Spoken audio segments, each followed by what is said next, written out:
मोदी जी का तीसरी बार प्रधानमंत्री बनाने के लिए औरंगाबाद से श्री सुशील कुमार सिंह जी को फिर से सांसद बनना आवश्यक है। भारत दुनिया का पिछलग्गू नहीं, दुनिया की सबसे अग्रणी अर्थव्यवस्था के रूप में दुनिया को नेतृत्व दे रहा होगा, ऐसे भारत के लिए मोदी जी को तीसरा कार्यकाल आवश्यक है।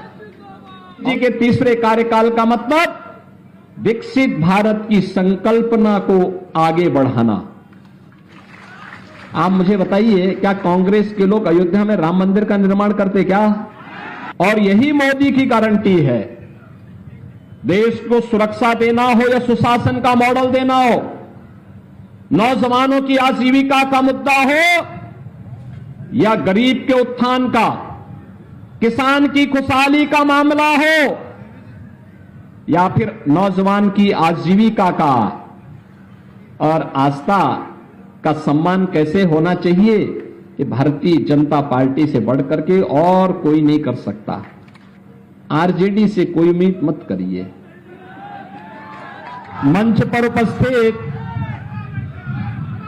औरंगाबाद के लोकप्रिय सांसद माननीय श्री सुशील कुमार सिंह जी, भारतीय जनता पार्टी और एनडीए से जुड़े हुए हमारे सभी वरिष्ठ नेतागण, औरंगाबाद के मेरे सभी उपस्थित बहनों और भाइयों,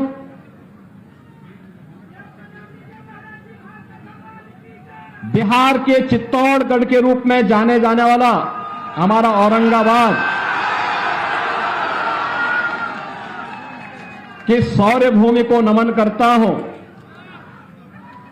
जिस भूमि ने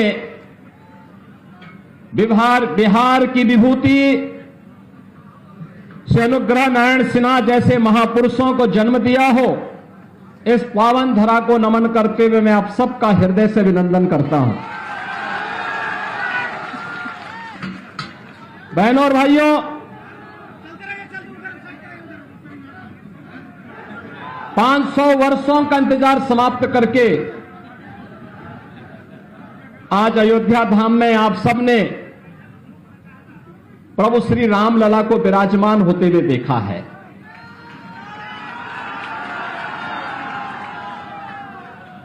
और स्वाभाविक रूप से प्रभु राम को विराजमान तो अयोध्या धाम में किया गया, लेकिन उत्साह और उमंग बिहार के अंदर था।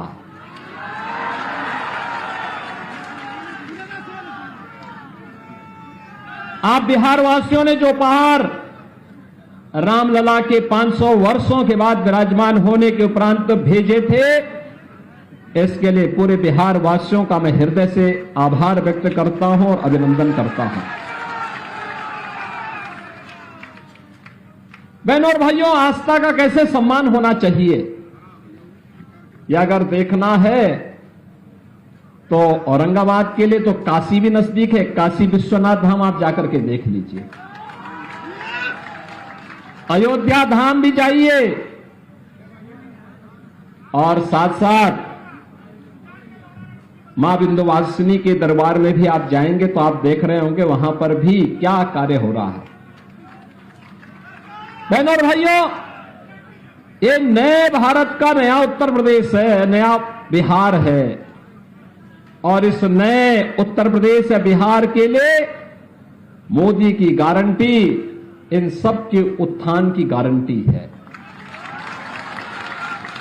कल ही भारतीय जनता पार्टी ने अपना संकल्प पत्र जारी किया है और संकल्प पत्र में जो बातें कही हैं, विकसित भारत, विकसित भारत का मतलब विकसित बिहार भी। और बहनों और भाइयों, आपने देखा होगा मोदी जी के नेतृत्व में 10 वर्ष में बदलते हुए भारत को आपने देखा है। एक नए भारत का दर्शन हो रहा है, दुनिया में भारत का सम्मान बढ़ा है, भारत की सीमाएं सुरक्षित हुई हैं, आतंकवाद और नक्सलवाद की समस्या का समाधान हुआ है, जम्मू कश्मीर के अंदर जहां धारा 370 लगा करके कांग्रेस ने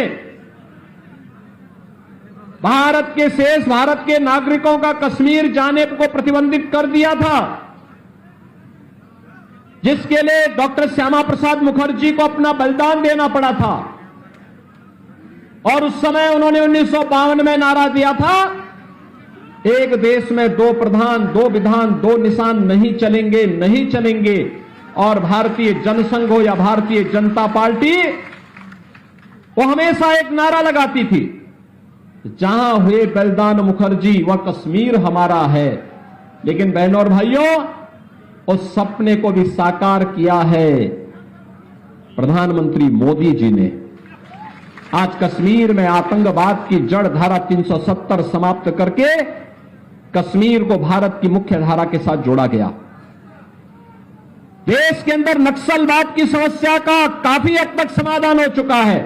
जो कुछ बचे खुचे होंगे ना, अगले 5 वर्ष के अंदर उनका भी स्वाहा होगा। बहनों और भाइयों, देश के अंदर इंफ्रास्ट्रक्चर कैसे होना चाहिए, 4 लेन और 6 लेन के highway, railway, IIT, IIM, AIIMS, 1 district 1 medical college, world class universities और हर घर नल की योजना। कोई सोचता था हर घर में पानी पहुंच पाएगा, लेकिन बहनों और भाइयों, वह साकार हो रहा है। और गरीब कल्याणकारी योजनाओं की तो कोई सानी ही नहीं। बहनों और भाइयों, किस हद तक 80 करोड़ लोग 2020 से यानी गत 4 वर्ष से फ्री में राशन की सुविधा का लाभ प्राप्त कर रहे हैं। 60 करोड़ लोगों को 5 लाख रुपए की आयुष्मान भारत की सुविधा मिल रही है। 50 करोड़ लोगों के जनधन के अकाउंट खोल दिए, जिससे दिल्ली से कोई पैसा अगर सरकार भेजती है, पैसा सीधे आपके अकाउंट में जाए, बीच में कोई दलाल उस पर डकैती न डालने पाए। 12 करोड़ अन्नदाता किसानों को प्रधानमंत्री किसान सम्मान निधि का लाभ। 12 करोड़ घरों में शौचालय, 10 करोड़ गरीबों को उज्ज्वला योजना का फ्री में सिलेंडर और 4 करोड़ लोगों को सिर ढकने के लिए एक पक्का मकान प्रधानमंत्री आवास योजना में।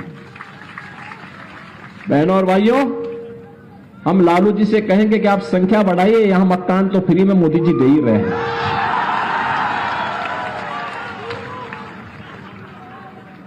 करोड़ लोगों को फ्री में आवास दे दिया। बहनों और भाइयों, और मोदी जी ने कल के संकल्प पत्र में एक बात और कही कि 3 करोड़ और आवास अगले 5 वर्ष के अंदर गरीबों को देंगे। इसका सर्वाधिक लाभ तो यूपी और बिहार को ही लेना है। बहनों और भाइयों, 2.5 करोड़ घरों में बिजली का उजियारा कर दिया, घर घर बिजली पहुंचा दी, फ्री में कनेक्शन गरीबों को मिल रहे हैं। मुझे याद है कोरोना कालखंड के दौरान जब बिहार के लोग अन्य राज्यों में कार्य करते हुए निकल रहे थे, तो हम लोगों ने कहा कि भाई देखो, भेदभाव मत करना बिहार के लोगों से, क्योंकि माता सीता के मायके से जुड़े हुए लोग हैं और इसलिए उनके साथ भेदभाव मत करना। जो सुविधा उत्तर प्रदेश वासियों को मिले, वही सुविधा हमारे बिहार के बहनों और भाइयों को उपलब्ध करवाना। उनके रहने की व्यवस्था, उनके राशन की व्यवस्था, उनके क्वारंटीन की व्यवस्था, उनके उपचार की व्यवस्था। और आपने देखा होगा उत्तर प्रदेश में भी जो सुविधा मिली थी, उस समय लोगों ने सराहा था कि वाह, हमें अब लगता है कि ये यूपी और बिहार का मेल किस रूप में है। बहनों और भाइयों, भारतीय जनता पार्टी जो कहती है वो करके दिखाती है, और यही मोदी की गारंटी है। देश को सुरक्षा देना हो या सुशासन का मॉडल देना हो, नौजवानों की आजीविका का मुद्दा हो या गरीब के उत्थान का, किसान की खुशहाली का मामला हो, या फिर नौजवान की आजीविका का और आस्था का सम्मान कैसे होना चाहिए, कि भारतीय जनता पार्टी से बढ़कर के और कोई नहीं कर सकता। आप मुझे बताइए, क्या कांग्रेस के लोग अयोध्या में राम मंदिर का निर्माण करते? क्या ये लोग कर पाते? क्या गरीबों को ये लोग राशन दे पाते? क्या सारा तो यही खा जाते थे। आरजेडी के समय में बिहार के सामने पहचान का संकट खड़ा हो गया था ना, और वही गुंडाराज फिर से इन्होंने लागू करने का प्रयास किया। देखो, गुंडों का सबसे अच्छा इलाज यूपी में हो रहा है, देख रहे हैं ना कैसा उपचार हो रहा है। वहां अगर बेटी और व्यापारी के साथ कोई छेड़छाड़ करता है, कोई परेशान करता है, उल्टा लटका दिया जाता है उसको, और नीचे से मिर्च का झोंका अलग से, और उसमें भी वे लोग गले में तख्ती लटका के चलते हैं कि साहब एक बार जान बकस दो, बस आगे से कोई गलती नहीं होगी। और माफियाओं की स्थिति क्या है? हमने एक तरफ श्रद्धालुओं के लिए अयोध्या में भगवान राम का भव्य मंदिर बनवाया, और बहनों और भाइयों दूसरी तरफ बड़े बड़े माफिया और अपराधियों को राम नाम सत्य की यात्रा में भेजने का काम किया। यह कार्य केवल भाजपा कर सकती है बहनों और भाइयों, इसीलिए आज हम सब आए हैं आपके पास। बहनों और भाइयों, बोलचाल की भाषा में हम राम राम कहते हैं, मिलते हैं जय श्री राम बोलते हैं, लेकिन जो कानून नहीं मानता है, देश के खिलाफ साजिश रचता है, उसके लिए भी हम कहते हैं चलो तुम्हारा राम नाम सत्य भी होगा। और आज आप देख रहे होंगे, इसलिए उत्तर प्रदेश 25 करोड़ की आबादी का राज्य, 7 वर्ष में कोई दंगा नहीं हुआ, कोई कर्फ्यू नहीं लगा, कोई कर्फ्यू नहीं, कोई दंगा नहीं, कहीं कोई समस्या नहीं। और बहनों और भाइयों, आज वही आश्वासन देने के लिए आए हैं, यह काम केवल बीजेपी और एनडीए ही करेगा, और इसी के लिए मोदी जी तीसरा कार्यकाल मांगने के लिए आपके पास इस लोकसभा चुनाव में आए हैं, क्योंकि मोदी जी के तीसरे कार्यकाल का मतलब विकसित भारत की संकल्पना को आगे बढ़ाना। अब तक तो हम लोगों ने कांग्रेस, आरजेडी और इन दलों के दलदल में जो देश फंस करके बड़े बड़े गड्ढे इन्होंने बनाए थे ना, इसको पाटने में और इनके कचड़े को साफ करने में समय लगाया। अब स्पीड बढ़ा करके भारत को ग्लोबल लीडर के रूप में स्थापित करने का समय आ चुका है। बहनों और भाइयों, ग्लोबल लीडर के रूप में भारत बनने का मतलब एक आत्मनिर्भर भारत, युवा आत्मनिर्भर होगा, महिलाएं स्वावलंबी होंगी, व्यापारी सुरक्षित होगा, उसका व्यापार फल फूल रहा होगा, दुनिया के अंदर उसकी अपनी धमक होगी, और भारत दुनिया का पिछलग्गू नहीं, दुनिया की सबसे अग्रणी अर्थव्यवस्था के रूप में दुनिया को नेतृत्व दे रहा होगा। ऐसे भारत के लिए मोदी जी को तीसरा कार्यकाल आवश्यक है, और इसीलिए हम लोग आए हैं आपके पास कि बहनों और भाइयों, जब सारी समस्या का समाधान तो मोदी जी के नेतृत्व में भारतीय जनता पार्टी और एनडीए ने किया है, देश को समस्या देने वाले कांग्रेस और आरजेडी के ही लोग हैं। दिया ना इन्होंने समस्या, आतंकवाद की समस्या इन्होंने दी, भ्रष्टाचार की समस्या इन्होंने दी, गरीबों के हकों पर डकैती डालने की समस्या भी इन्होंने दी, अराजकता और दंगे भी इन्होंने ही दिए, अव्यवस्था भी इन्होंने दी, हर प्रकार की समस्या इन्होंने दी, और समाधान मोदी जी ने दिया है। प्रधानमंत्री मोदी जी ने समस्या का समाधान दिया है।